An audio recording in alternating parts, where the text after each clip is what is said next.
எல்லாருக்கும் welcome back to story joy of Tamil. எனக்கு இந்த வீடியோவில் டாமேட்டில் 15 எபிசோட் 15 என்ன ஆச்சு அப்படின்னு பார்க்க போகிறோம். வீடியோக்குள்ள போகிறதுக்கு முன்னால் இது வரைக்கும் நம்ம சேனலுக்கு சப்ஸ்கிரைப் பண்ணலை அப்படின்னா சப்ஸ்கிரைப் பண்ணிவிட்டு bell icon online option click பண்ணி வச்சுருங்க. வாங்க வீடியோக்குள்ள போகலாம். அந்த டைமத்தில் 15 வெண்கிலாண்ட்லேருந்து நம்ம வெஞ்சோட வேலைக்காரி வந்திருப்பா. வெஞ்சோட வேலைக்காரினா அதாவது லவர் வந்திருப்பா. அந்த லவர் எதுக்காகனா வேஷனை பழி வாங்கலாம் அப்படின்ட்டு தான் வந்திருப்பா. பழி வாங்குறதுக்கு காரணம் என்ன ரீசன் அப்படின்னு பார்த்தீங்கன்னா, அந்த நம்ம பார்த்தீங்கன்னா போன எபிசோட்லாம் லேன்ஸான பெரிய ஆமைகளை அது எடுத்திருப்பாங்க, அதாவது அதில் கொண்டிருப்பாங்க. அதுக்காக பழி வாங்கலாம், எக்ஸ்ட்ரா பழி வாங்கலாம் அப்படின்னு சொல்லி இவன் வெஞ்சோட வேலைக்காரி அதுக்கு வந்திருக்கிறாங்க. அது மட்டும் இல்லாமல் அவள் என்னன்னா டீ சாதெல்லாம் கொடுப்பீங்களா அதை கேட்டிருக்கலாம். எங்களால் டீலாம் கொடுக்க முடியாது அப்படின்ட்டு ரியோ மேடம் சொல்லுவாங்க. அவங்க டீலாம் கொடுக்க முடியாது, நாங்களே நீ எல்லாம் நாங்கள் தான் செய்வோம், அவங்க வேலை தான் செய்ய முடியும் அப்படின்ட்டு சொல்லுவான். அப்படியா, இங்கே ஒரு தடிமாடை இருக்கிறானே அப்படின்ட்டு சொல்கிறான். தடிமாடை யாரு, இங்கே ஒரு வேலைக்காரமாக நிற்கிறானே அவன் தான். ஆமாம், இங்கே ஒரு வேலைக்காரமாக தான் நிற்கிறான் அப்படின்ட்டு இங்கே ரியோ சொல்கிறாங்க. கரெக்ட் ஐயோ, நீங்கள் சொல்கிறது இங்கே வேலைக்காரமாக தான் இருக்கிறாங்க அப்படிங்கும்போது அதுக்கப்புறம் வேஷனுக்கு செம காண்டாகுது. என்ன வேலைக்காரன் அப்படிங்கும் போது கரெக்டாக அவங்க அம்மா ஒரு மந்திர சாட்டையால் வச்சு அடிச்சிடாங்க. இந்த சாட்டை பயங்கரமான பவர்ஃபுல் அப்படிங்களா. அதான் நான் சொன்னேன் போன எப்படி சொல்லி அந்த சாட்டையை வச்சு அடிச்சிட்டாங்க. அந்த வேஷனை அடிக்கும் போகும்போது சேச்சன் தடுக்கலாம். அம்மா வேணாம் விடுங்க, இவங்க போய் சொல்கிறாங்க, எதுக்காக இப்படி பண்ணுறீங்க அப்படின்னு சொல்லி தடுக்கலாம். இவன் என்ன பண்ணுறான், கண்ட்ரோல் பண்ணுறான். ஸோ வேஷன் பரவாயில்ல விட்றா அப்படின்னு சொல்லி இவன் கண்ட்ரோல் பண்ணுறான். அப்பயும் 2-3 அடி அடிக்கிறாங்க சாட்டையால். என்ன அதாவது சாட்டையால் அடிக்கிறாங்கன்னா என்ன சொல்லியிருப்பானா, இவனுக்கு ஒரு தண்டனை கொடுக்கணும், வெண்கிளா இந்த மாதிரி தண்டனை கொடுக்கணும்னு சொல்லி வெண்கிளா சொல்லியிருக்காரு, வெஞ்சோ சொல்லியிருக்கலாம். அதனால் நான் தண்டனை கொடுக்கணும், அதுக்காக தான் வந்தேன். என்ன தண்டனை அப்படின்னு கேட்டிருப்பாங்க அவங்க அம்மா. வேறு எதுவும் இல்லை, கையை மட்டும் வெட்டி கொடுங்க அப்படிங்கிறான். ஏன்னா கையை வெட்டி கொடுக்கணுமா, அதெல்லாம் லாஸ்ட்டில் போக போக நிறைய விஷயங்கள் நடக்கும். இப்போ என்னன்னா இவன் ஞாபகத்தில் அடிக்கிறாங்க. இவங்க அடிக்கிறத பார்த்து இவங்களுக்கும் வேஷனுக்கு வாயிலிருந்து கொஞ்சம் கொஞ்சமாக பிளட்லாம் வருது. இவங்க அடிக்கிறாங்க. அவன் கேட்கலாம், இவ்வளோ நாள் அடிக்கிறது, ஆமாம் ஏன் இவன் என்ன பண்ணணும் அப்படிங்கிறான். இல்லை கையை மட்டும் வெட்டி கொடுத்தா போதும் சொன்னேன் இல்லையா, இந்த ஸ்டேஜில் அந்த வார்த்தையை அது சொல்லுவான், கையை மட்டும் வெட்டி கொடுங்க அப்படிங்கும் போது பின்னால் அதாவது அவங்க அம்மாவோட ஜியாச்சனை அவங்க 2 பேர் பிடிச்சிட்டு இருக்காங்க. மறுபடியும் மீண்டும் அடிக்கலாம். ஜியாச்சன் சொல்லிட்டு இருக்காமா, வேணாமா இவங்க அடிக்காதீங்க, இவங்க எதுவும் தப்பு செய்யலை, வேணாம் அப்படின்னு சொல்லி இவங்க தடுத்து நிறுத்தலாம். அவங்க அம்மா கேட்கலாம், மறுபடியும் அடிக்கலாம். அதுக்கப்புறம் வேலைக்காரிய சாயா அந்த டாம்ல சோபா மாதிரி இல்லையா, அதில் ஜாயா உட்காந்துருக்கலாம். இதெல்லாம் உட்காந்துருக்கிறத பார்த்துட்டு என்ன ஆகுது அப்படின்னு பார்த்தீங்கன்னா, மறுபடியும் என்ன அடிக்கிறாங்கன்னா, இவ்வளோ தானே அடி அப்படின்னு கேட்டு அவன் விஷயம் மனசுலேயே நினச்சிக்கலாம். ஏன்னா கை தானே போகட்டும், ஒரு கை தானே போகட்டும், நம்ம என்ன கையை வேலை செய்யாமல் முடிச்சிருமா, ஒரு கை தானே போகட்டும் அப்படின்ட்டு மனசில் தைரியப்படுத்துக்கலாம். இதெல்லாம் பற்றியாச்சு எனக்கு பயங்கரமான கோவம் வருது. இந்த வேலைக்காரர் பேசுகிறதெல்லாம் பார்த்து அவங்க அம்மாவுக்கு கோவம் தான் வருது. அதுக்கப்புறம் இவங்கள பேசிகிட்டே இருக்கிறாங்க. ஏன்னா இவங்க அம்மா அதாவது இந்த வேலைக்காரர் ஆல்ரெடி எல்லாருக்கும் தெரியும். அந்த நேரத்தில் பார்த்து இவங்கள அடிச்சுட்டு பேசிட்டு இருக்கலாம். அந்த மாதிரி நிறைய விஷயங்கள் நடக்குது.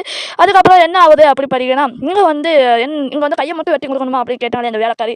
அந்த ஸ்டேஜில் என்ன நடக்க போகுது அப்படின்னா, அங்களுக்கு அந்த பின்னால் இருக்க வேலைக்கார பொண்ணு இருக்கிறாங்க பேர் சிஞ்சு இஞ்சு. எங்கள் பொண்ணுக்கு பேர் 2 பேர் சிஞ்சு இஞ்சு. அந்த பெண்ணு பேர் அவங்க கதை சாட்டி சொல்கிறாங்க. ஏன்னா கதை சாட்டிட்டு அவன் சியாச்சன் சொல்கிறான், அம்மா வேண்டாம் இவங்க பண்ணாதீங்க, அடிக்க வேண்டாம் அப்படிங்கும்போது வேவசனும் தைரியமாக இருக்கலாம், மனசை தைரியப்படுத்திக்கலாம் அவனுக்கு. அந்த மாதிரிலாம் இருக்கும்போது அவன் வேலைக்காரி கை தட்டுறான். பரவாயில்ல நீங்கள் நல்லா வேலை செய்யுங்க அப்படின்னு சொல்லி அவன் தைரியமாக தனாவட்டா பேசிட்டு இருக்கான் அந்த வேலைக்காரி. அதுக்கப்புறம் அந்த அம்மா சொல்கிறாங்க, அதாவது சியாச்சன் அவங்க அம்மா சொல்கிறாங்க, என்ன தைரியம் இருந்தா எங்கள் இடத்துலயே நீ கை கேட்டிருப்பா அப்படின்னு சொல்லி அவங்க லைங்கின இறக்கி வரும்போது லைங்கின ஒரு அறை விடுறாங்க. இதெல்லாம் சேஷன் வேஷனை பிடிச்சிட்டு பார்த்துட்டு இருக்கலாம். அப்படின்னு பார்த்துட்டு லையின் அறை வரும்போது என்னையா நீ அடிச்சிட்டில, நீ என்னை தொட்டதுக்கு வெண்குலானுக்கு சம்மதம் அப்படின்ட்டு அவள் சொல்லிட்டு இருக்கிறா. வேலைக்காரி வெண்குலானுக்கு சம்மதம், நீ ஆக்சுவலாக நீ ஒரு வேலைக்காரி, உனக்கு என்னடி உனக்கு உரிமை இருக்குது அப்படின்னு அவங்க இன்னும் எக்ஸ்ட்ரா அடி கொடுக்குறாங்க. எங்களுக்குள்ளேயே என்னையே நீ குடும்பத்தையே அடிக்கணும் பார்க்குறியா அப்படின்னு சொல்லி எக்ஸ்ட்ரா அடி கொடுக்குறாங்க. இதில் வேஷன் சேச்சன் அங்கே ஒரு அதாவது சேச்சன் வேஷம் பிடிச்சிட்டு பார்த்துட்டே இருக்கிறாங்க. இதெல்லாம் நிறைய விஷயங்கள் நடக்குது.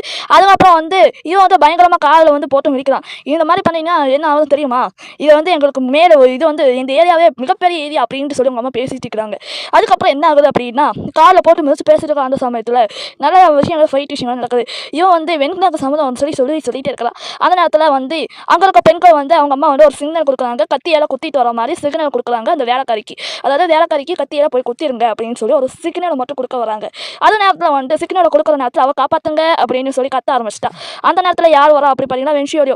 இவன் வந்துடுறான். இவன் இருக்கும்போது தடுத்து நிறுத்திடா. அதாவது அவங்க அடிச்சு தடுத்து நிறுத்திடா. இது அவங்க அம்மா ஆல்ரெடி தெரிஞ்சு போச்சாட்டு இருக்குது இவனை பாட்டி வென்ச்சோரியோ. நீ வென்ச்சோரியோ தானே, ஆமாம் அப்படிங்கிறா. வென்ச்சோரியோ அது அவனுக்கு தேவையில்லாத வேலை அப்படிங்கிறது அப்படின்னு சொல்லிட்டு இவன் பேசிட்டு மன்னிச்சிருங்க அப்படிங்கும்போது இவங்களையா நிறைய விஷயங்கள் நடந்துகிட்டே இருக்குது. அவன் எந்திரிச்சிட்டு என் வென்ச்சோரியோ உனக்கு அறிவு இல்லையா, என்னையே அடிச்சிட்டா, அவளை போய் அடி அப்படிங்கும்போது மன்னிச்சிருங்க அப்படிங்கும்போது மன்னிப்பே கிடையாதுடா அப்படிங்கிற மாதிரி சாட்டையாட எடுத்து அவங்க அடி அடிக்கிறாங்க. யாரை அப்படின்னா அடிக்க முடியாமல் பண்ணுறாங்க. அதுக்கப்புறம் வேவசன் வந்து ஜியாச்சன் கிட்ட சொல்கிறேன், போடா வந்து வெஞ்சோ வந்து தகவல் சொல்லி கொடுத்துட்டு போகிறா அப்படின்னு சொல்லி தடுத்து நிறுத்துடா அப்படின்னு சொல்லி அவங்ககிட்ட போகும்போது அவள் கரெக்டாக வெளியே போகும்போது அவள் தள்ளி விட்டுறா வேலைக்காரியை. தள்ளி விடும்போது அவங்க அம்மா இந்த சைடு ஃபைட் பண்ணிட்டு இருக்காங்க வெஞ்சோலியா கிட்ட ஃபைட் பண்ணிட்டு இருக்கும் போது அவன் ஜியாச்சன் திரும்பி பார்த்து அம்மாங்கும் போது கரெக்டாக வந்து அவங்க அம்மா கிட்ட போகுது கை வெஞ்சோலியா கை அப்படியே பின்னால் வந்து ஜியாச்சன் கை மேலே பட்டுட்டு அவனுக்கு வந்து அடிபட்டுருது. அதுக்கப்புறம் பார்த்தீங்கன்னா இதை வந்து என்ன பண்ணுறா, இதான் கரெக்ட் சான்ஸ் அப்படின்னு சொல்லி வெண்கலனுக்கு வந்து தகவல் கொடுத்துறா, ஒரு பட்டாசு சிக்னல் மாதிரி ஒரு தகவல் வந்து கொடுத்துறா. அந்த நேரத்தில் வந்து இவன் வந்து திரும்பி பார்க்க, ஐயோ தகவல் கொடுத்துட்டாலே நமக்கு பெரிய பிரச்சனையாகும் அப்படின்னு சொல்லி இவங்க அம்மா 2 பேரும் ஃபைட் பண்ணிட்டு இருக்க. அந்த நேரத்தில் அந்த அசிஸ்டன்ட் பொண்ணு இருந்தாங்க எப்படிங்களா 2 பேரும், அவங்களே வந்து வெஞ்சோலியா கிட்ட 2 பேர் ஃபைட் பண்ணிட்டு இருக்காங்க மாசா. அந்த நேரத்தில் இதான் சமயத்தில் சொல்லி வேவசனை ஜெயஜெயனை தூக்கிட்டு பறந்துட்டு வந்துடுறாங்க. அது வந்து வெஞ்சோலியா வந்து பார்த்தலாம் வந்துட்டு ஒரு படகளை உட்கார வச்சுருக்காங்க. அம்மா வாங்கம்மா நீங்களும் இங்கே இருக்க வேணாம் அப்படின்னு சொல்லி உனக்கு வந்து சக்தியில் இருக்குதா அப்படின்னு சொல்லி செக் பண்ணிட்டு இருக்கிறாங்க. அந்த நேரத்தில் என்ன ஆகுது அப்படி பார்த்தீங்கன்னா தேவசனும் பேசிட்டு தான் இருக்கலாம், வாங்கத்த எங்கள் கூட அப்படின்னு சொல்லி பேசிட்டு தான் இருக்கலாம். இல்லை அவங்க ஏன்னா அவங்க அம்மா பையனை என்ன இருந்தாலும் விட்டு கொடுக்க முடியாது. அதனால் வந்து ஜியாச்சனை விட்டு முடியாது. இவனை வந்து ஏதோ பண்ணுறதெல்லாம் பண்ணிட்டு ஒன்றால் தான் இப்படி ஆயிடுச்சு, பேசாமல் கம்முன்னு இருக்கிறியா அப்படின்னு சொல்லிட்டு இவனை அதாவது நீ வாய் மூடுறியா அப்படின்னு சொல்லிட்டு அடக்க வைக்கிறாங்க வேவசனை. இதெல்லாம் பார்த்துட்டு மனசில் தைரியப்படுத்திட்டு இருக்கிற அந்த நேரத்தில் வேவசனுக்கு அவங்க அம்மா பாதி சக்தியெல்லாம் வந்து இவனுக்கு வந்து ஜியாச்சனுக்கிட்ட வந்து கொடுத்துறாங்க. என்னம்மா பாதி சக்தியெல்லாம் கொடுக்குறீங்க அப்படின்னு கேட்கலாம். ஆமாம் இனி உங்ககிட்ட தான் இருக்கும், இது வந்து உன்னோட பாதுகாப்பாக இருக்கும் அப்படின்ட்டு சொல்லி அவங்க அம்மா சொல்கிறாங்க. அவங்க அம்மா வந்து இவங்க 2 பேரும் எமோஷனலாக வேவசனுக்கு எமோஷனல் ஆகி இவங்க வந்து ஜியாச்சனுக்கும் அம்மாவை கட்டி பிடிச்சி அழுகுறாங்க. இதை பார்த்து வேவசனுக்கு கொஞ்சம் அழுகையாக வருது. அந்த நேரத்தில் வந்து அவங்க அம்மா வந்து உன்னை நான் வெறுக்கிறேன், வேவசனை பார்த்து உன்னை நான் வெறுக்கிறேன் உன் மேலே எனக்கு அன்பே இல்லை அப்படின்ட்டு வந்து சொல்கிறாங்க. இதெல்லாம் பார்த்துட்டு இருக்கிற அந்த நேரத்தில் ஜியாச்சன் வந்து அம்மா போக வேணாம் விடுங்க அப்படின்னு போக வேணாம் வாங்க என் கூட வாங்க அப்படிங்கும்போது கரெக்டாக அந்த கயிறு வந்து அதாவது அவங்க சக்தி இந்த கயிறு வந்து சாட்டியா மாதிரி இருந்துச்சுல அந்த கயிறு வந்து அவங்க 2 பேரும் கட்டி போட்டு வந்து ஜியாச்சன் வாங்கம்மா வாங்க என் கூட வாங்க அப்படின்ட்டு சொல்லி அவன் அழுதுகிட்டே பேசிகிட்டே இருக்கலாம். அவன் வந்து பேசிட்டு இருக்கிற அப்புறம் பார்த்து அவங்க அம்மா வந்து அந்த சைடு வந்து டேரக்டாக அவங்க பாட்டி வீட்டுக்கு போகிற மாதிரி அந்த மாதிரி அவங்க வந்து இவங்க அனுப்பி வச்சுறாங்க. அதை படக்குள்ளேயே பேர் எழுதி வச்சு அனுப்பி வச்சுறாங்க.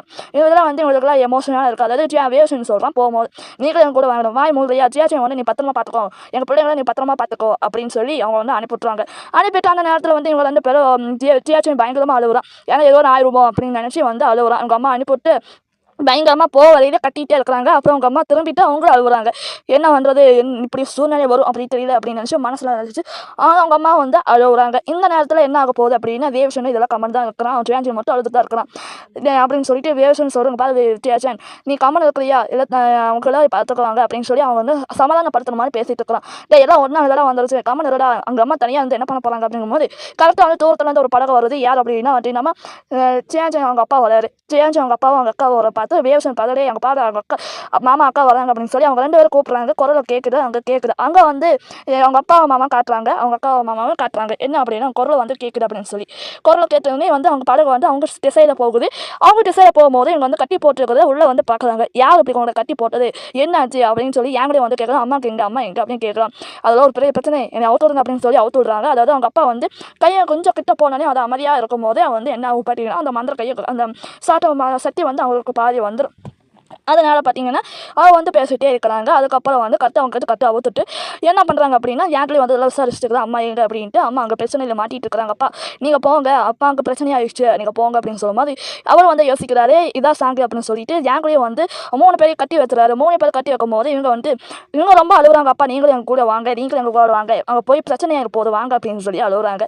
இல்லை போய் எங்கள் அம்மா பார்க்கணும்ல அதனால தான் நான் போகிறேன் அப்படின்னு சொல்லுவோம். அந்த காலத்தை அவங்க பாட்டி வீட்டுக்கு நான் அனுப்பிடுறேன் அங்கே போய் இருங்க அப்படின்ட்டு அவர் சொல்ல போகும்போது வேவசன் சொல்கிறான் மாமா நீங்கள் விட்டு போயிட்டீங்கன்னா அனாதை ஆயிடுவோம் அப்படின்னு சொல்லும் போது அவருக்கு எமோஷனல் ஆயிடுது. என்ன அப்படின்னா அவர் எல்லாம் கொஞ்சம் கண்ணத்தில் நீவி அழாதீங்க அப்படின்ட்டு 3 பேரையை சமாதானப்படுத்திட்டு அவர் என்ன பண்ணுறாரு அந்த சைடு வந்து கிளம்பிடுறாரு. இதோட அவங்க 3 பேர் அழுகுறதா முடிவு போகுது. ஏன் பார்த்தீங்கன்னா இவங்க வந்து அப்பான்னு கத்துறாங்க. ஞாபகம் வந்து இதுக்குள்ள மாட்டிட்டாங்க சொல்லி அவ்வளோ 3 பேரும் சேர்த்து விவசாயம் ஞாபகம் 3 பேர் சேர்த்து அழுதுட்டு தான் இருக்கிறாங்க. இவங்க 3 பேரை பார்த்தீங்கன்னா அழுதுட்டு தான் இருக்கிறாங்க. அவங்க அப்பாவும் போயிட்டாரு. இதோட தான் இந்த எபிசோடும் முடியுது. ஸோ இந்த எபிசோடு அவ்வளோதான் பார்த்தாச்சு. நெக்ஸ்ட் வீடியோ பார்க்க சேனலுக்கு சப்ஸ்கிரைப் பண்ணல அப்படின்னா பண்ணிட்டு பிள்ளைகளும் பண்ணிருங்க. ஸோ இதுவரை நெக்ஸ்ட் வீடியோ பார்க்கலாம். அடுத்தது பயங்கரமாக இருக்க போது மறக்காம அதை பார்க்கணும் வச்சுக்கோங்க. சப்ஸ்கிரைப் பண்ணிக்கோங்க பிள்ளைகளும் ஆளுங்க கூட பண்ணி வச்சுருக்கேன். தேங்க்ஸ் ஃபார் வாட்சிங். பை.